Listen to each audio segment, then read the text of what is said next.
कैसे एक गरीब लड़का बन गया रोलेक्स कंपनी का मालिक। जिस लड़के का सब मजाक उड़ाया करते थे उसने दिया सभी को मुंह तोड़ जवाब। क्या वजह थी कि रोलेक्स कंपनी आज दुनिया की सबसे महंगी कंपनी में एक है, और कैसे इस कंपनी के मालिक को घड़ी बनाने का विचार आया, जानेंगे और भी बहुत कुछ आज की वीडियो में। रोलेक्स कंपनी की शुरुआत एक साधारण से विचार से हुई थी, लेकिन आज यह घड़ियों की दुनिया का एक प्रमुख नाम बन चुकी है। इस सफलता के पीछे एक व्यक्ति का विशेष योगदान है, हेंस विल्सडॉर्फ। हेंस विल्सडॉर्फ वह व्यक्ति हैं जिन्होंने रोलेक्स को इस ऊंचाई तक पहुंचाया।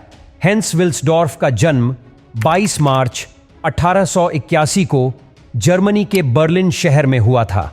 उनके परिवार की आर्थिक स्थिति ठीक ठाक थी, लेकिन उनकी मां ने उन्हें एक अच्छे शिक्षा प्राप्त करने के लिए प्रेरित किया। हेंस की शिक्षा पूरी हुई और वे जल्दी ही घड़ियों के क्षेत्र में रुचि लेने लगे।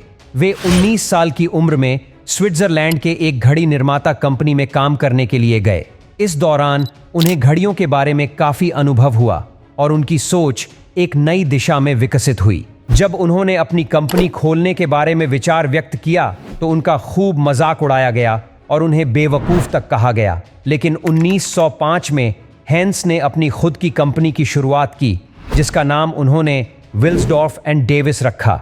यह कंपनी घड़ी निर्माण और उसे बेचने का काम करती थी। 1908 में हेंस ने रोलेक्स नाम को पंजीकृत किया। नाम की पसंद को लेकर हेंस का मानना था कि यह नाम उच्चारण में आसान है और यह दुनिया भर में लोकप्रिय होगा। रोलेक्स का नाम उस समय एक ऐसा ब्रांड बन गया जिसे लोग सटीकता और गुणवत्ता के प्रतीक के रूप में पहचानने लगे।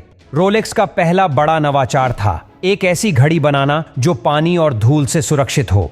1926 में रोलेक्स ने ऑस्ट्रियस नामक एक मॉडल लॉन्च किया जो पूरी तरह से जलरोधक थी। इसे एक बड़ी सफलता मिली और यह पहली घड़ी बनी जो पानी के भीतर भी ठीक काम करती थी। इसके बाद रोलेक्स ने अपनी प्रतिष्ठा और गुणवत्ता को बनाए रखते हुए नित्य नए डिजाइन और तकनीकी सुधार किए। 1927 में रोलेक्स घड़ी को एक महिला ने इंग्लैंड में स्विमिंग करते हुए पहना और यह घटना समाचारों में छाई। इसने रोलेक्स के लिए और अधिक प्रचार उत्पन्न किया। इसके बाद कंपनी ने अपने ब्रांड को और भी अधिक विश्वसनीयता और पहचान दिलाने के लिए कड़ी मेहनत की। हेंस विल्सडॉर्फ का ध्यान हमेशा गुणवत्ता और इनोवेशन पर था। उन्होंने खुद को बाजार में एक उत्कृष्ट उत्पाद के निर्माता के रूप में स्थापित किया। 1950 के दशक में रोलेक्स की घड़ियां न केवल विश्वसनीय और सटीक थीं, बल्कि उनका डिजाइन भी बेहद आकर्षक था। उनके उत्पाद को पहनने वाले लोग समाज में प्रतिष्ठित माने जाते थे।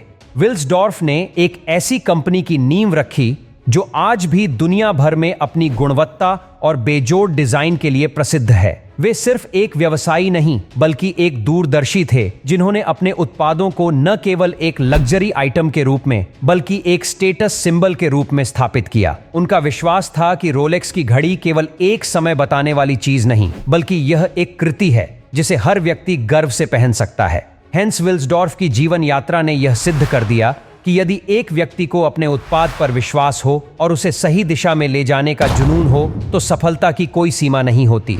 उनका सपना आज भी जिंदा है और रोलेक्स कंपनी लगातार घड़ी उद्योग में अपनी पहचान बनाए हुए है। हेंस विल्सडॉर्फ की यह कहानी न केवल व्यवसायी मानसिकता को समझने में मदद करती है, बल्कि यह हमें यह भी सिखाती है कि दृढ़ निश्चय, अपनी कड़ी मेहनत और नवाचार से किसी भी सपने को हकीकत में बदल सकते हैं। आज के लिए बस इतना ही, मिलेंगे नेक्स्ट वीडियो में। तब तक के लिए बाय।